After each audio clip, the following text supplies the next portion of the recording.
Bonjour, dans cette 5e séquence vidéo qui s'inscrit dans une collection de 8 vidéos en tout, qui vise à rétablir des faits vérifiables et opposables sur ce qu'est ou n'est pas le coaching professionnel, après la parution du livre absolument inacceptable de Madame de Funès intitulé « Le développement impersonnel », nous verrons que dans cet ouvrage, paru en 2019, il est fait beaucoup d'amalgames qui visent à disqualifier le métier de coach professionnel et le tout sur des fondements totalement erronés.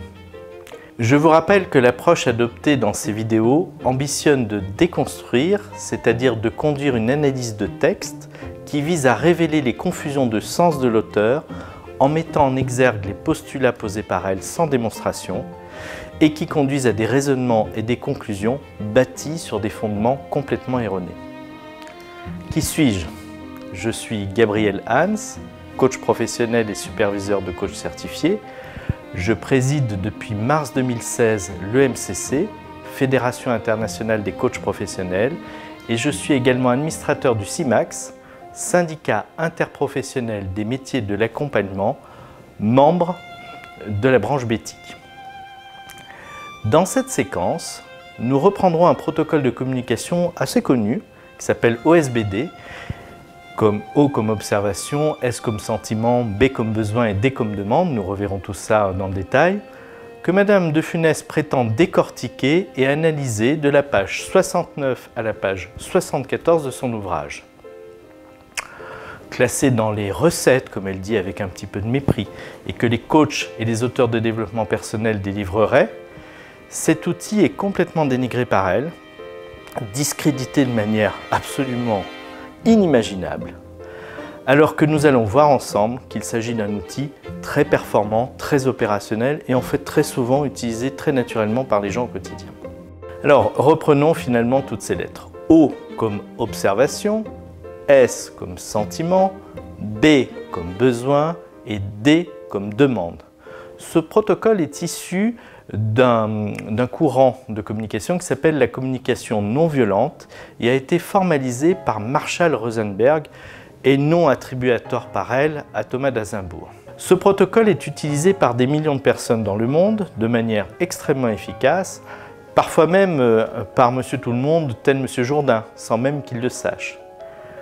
Ainsi, quand Madame vous faites une telle erreur d'analyse qui vous conduit à en conclure que ce protocole mènerait droit nos clients à une impasse existentielle, imaginez, vous n'avez pas peur des mots, je suis juste atterré. Je vais commencer par prendre un exemple de la vie courante qui illustrera parfaitement la simplicité et la puissance de ce protocole.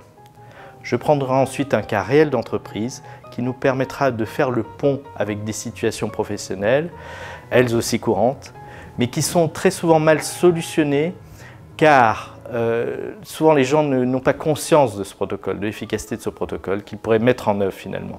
Imaginons que vous êtes maman ou papa d'un enfant en bas âge et que vous faites vos courses dans un grand magasin, situation assez fréquente.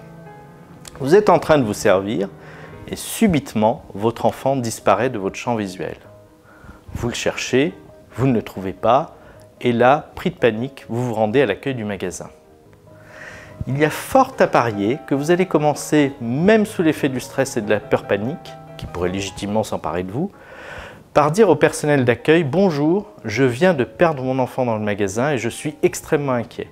Je voudrais le retrouver très rapidement, pouvez-vous passer une annonce au micro ou m'aider à le retrouver ?» Décortiquons cette phrase qui est un excellent exemple du protocole OSBD. Somme toute, une phrase banale. Reprenons la première partie. Bonjour, je viens de perdre mon enfant dans le magasin. C'est la fameuse observation de O.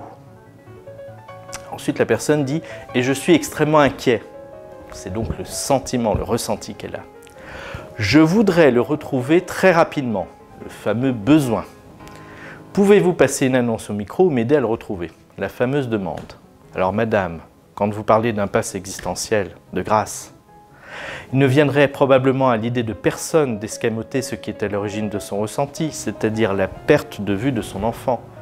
Imaginez ce qui se passerait si par exemple ce même parent arrivait à l'accueil en disant « j'ai peur, aidez-moi » sans dire pourquoi. Il y a fort à parier que le personnel du magasin serait au mieux impuissant à agir ou au pire inquiet pour la santé mentale de leurs clients. Nous voyons donc que le protocole OSBD est simple, efficace et très souvent utilisé naturellement dans la vie de tous les jours. Prenons maintenant un autre exemple pour justifier quand même de sa formalisation, de sa transmission, de son acquisition, dans un exemple professionnel. Imaginons ce manager qui dit à cette collaboratrice une phrase hélas trop fréquemment entendue sous cette forme « Tu es en retard comme d'habitude, on ne peut jamais te faire confiance ». Ce que disent les adeptes de la communication non violente, tels Marshall Rosenberg, ou Thomas d'Azinbourg bien sûr, c'est qu'il y a des manières infiniment moins violentes et plus efficaces de dire les mêmes choses, tant pour la qualité de la relation que même pour le résultat obtenu, c'est-à-dire de faire en sorte que la personne arrive dorénavant à l'heure.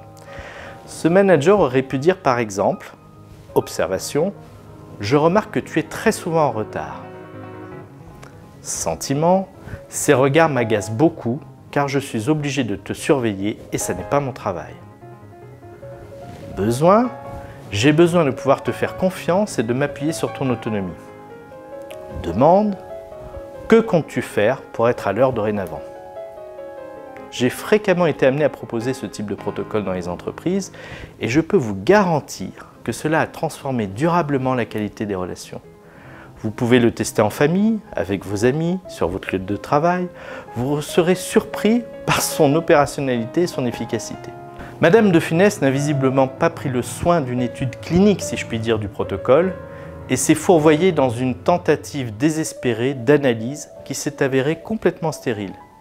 Puisque d'un protocole parfaitement opérationnel et très efficace, elle a réussi à en faire une impasse existentielle, pour reprendre ses propos, rien que cela.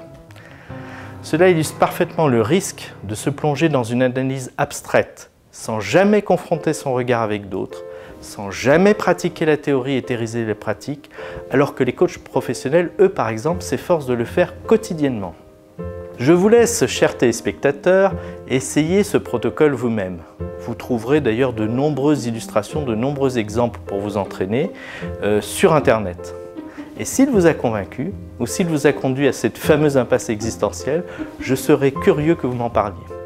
Alors, au plaisir de vous retrouver pour une 6e séquence sur ce qu'est maintenant un vrai coach professionnel et comment on peut le reconnaître, parce que c'est bien aussi de nous définir contre, et c'est bien aussi de dire qui nous sommes vraiment.